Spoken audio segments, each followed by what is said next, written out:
መድረኩን በእንኳን ደህና መጣችሁ መልእክት የከፈቱት የሸካ ዞን ዋና አስተዳዳሪ አቶ አበበ ማሞ ብልጽግና እቅድን ወደ ተግባር እየለወጠ የመጣ ፓርቲ መሆኑን ገልጸው ክልሉ ከተቋቋመ ወዲህ ኢፍትሐዊ የሆኑ አሰራሮችን እየቀረፈ መጥቷል ብለዋል።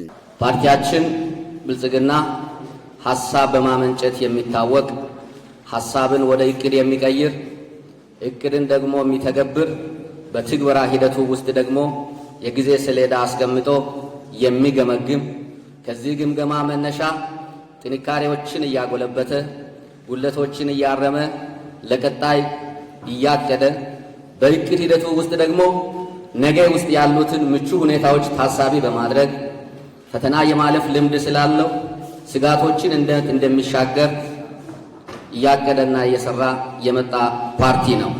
ክልል ሆነን ለመውጣት ካቀረብነው ጥያቄ ውስጥ አንዱ የፍትሐዊ ተጠቃሚነት ጉዳይ ሲሆን በሁሉም ዞኖች ላይ የዚህን ግምገማ መድረክ እያካሄደ በአካባቢው ያለውን ልምድ አንዱ ካንዱ የወሰደ እንዲሄድ እያደረገ የመጣ ስለሆነ ለክልሉ ፓርቲ ቅርንጫፍ ጽሕፈት ቤት በዞኑ አስተዳደርና በራሴ ስም ዛሬም እዚህ በተካሄደው መድረክ ታላቅ ክብርና ምስጋና አለኝ።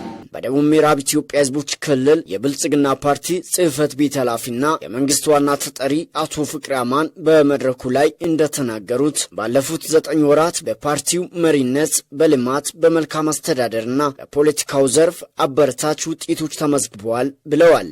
ባለፉት 9 ወራት በፓርቲያችን መሪነት በርካታ የፖለቲካ፣ የልማት፣ የመልካም አስተዳደርና የምርጫ ስራዎችን ያከናወንባቸው ወራቶች ነበሩ። በዚህም ርብርብ በርካታ ስኬቶችን እያስመዘገብን መጥተናል፣ እያስመዘገብን እንገኛለን። የፓርቲ አደረጃጀቶችን በማጠናከርና ኮማንድ ፖስት እስከ ታችኛው መዋቅር በመዘርጋት የመረጃ ልውውጡን ማሳለጥና የአባላት አቅም ግንባታ ለማሳደግ በርካታ ስራዎች እየተሰሩ መሆኑን ተናግረዋል። ኮማንድ ፖስት ከክልል ጀምሮ እስከ ታችኛ መዋቅር ድረስ ለማደራጀት በተሰራው ስራ እዛም እዚህም ጉድለት ቢኖረውም ግን በተለይ የመረጃ ፍሰት ስርዓቱን ለማጠናከርና ለማሳለጥ የተካሄደበት አግባብ ትልቅ ውጤት የተመዘገበበት ነው ብሎ መውሰድ ይቻላል። ለተገልጋዩ ለአባላቱና ለህብረተሰቡ ቀልጣፋና ዘመናዊ አገልግሎት ለመስጠት በተለያዩ መዋቅሮች የፓርቲ ጽሕፈት ቤት ግንባታ እየተካሄደ እንደሚገኝ ገልጸዋል። በክልላችን ዞኖችና ወረዳዎች ዘመናዊ የፓርቲ ህንፃ ግንባታ ወደ ተግባር እንዲሸጋገር ያደረግንበትና በተለይም በ3 ዞኖችና በ10 ወረዳዎች ያስጀመርነው ግንባታ እጅግ ተስፋ ሰጪ ቀጣይ የፓርቲያችንን የአቅም ግንባታ የተቋም ግንባታ ሂደት የበለጠ የሚያሳልጥና ህብረተሰባችንም ከፓርቲያችን ማግኘት የሚገባቸውን ሰፊ አገልግሎቶች ማሳለጥ የሚችል የተቋም ግንባታ ስራ እየተካሄደ ያለበት ሂደት ነው።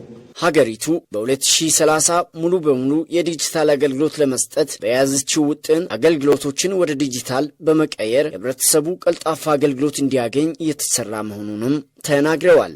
ብልጽግና ዲጂታል 2030 እውን ለማድረግ በፓርቲያችን ፕሬዝዳንት ክቡር ዶክተር አብይ አህመድ የተቀመጠውን 2030 ዲጂታል ኢትዮጵያን እውን ለማድረግ በሰራናቸው ስራዎች እንደ ክልል ብልጽግና ፓርቲ አጠቃላይ ስራዎቻችንን ከወረቀት ስራ በማላቀቅ ዲጂታላይዝ የማድረግ ስራ እየሰራን ያለንበት ሂደት አለ። አሁን በደረስንበት ደረጃ ኦልሞስት በሚቀጥሉት 1 እና 2 ሳምንታት ውስጥ ቶታሊ ወደ ስራ የምናስገባበት ደረጃ ላይ ደርሰናል ማለት ነው።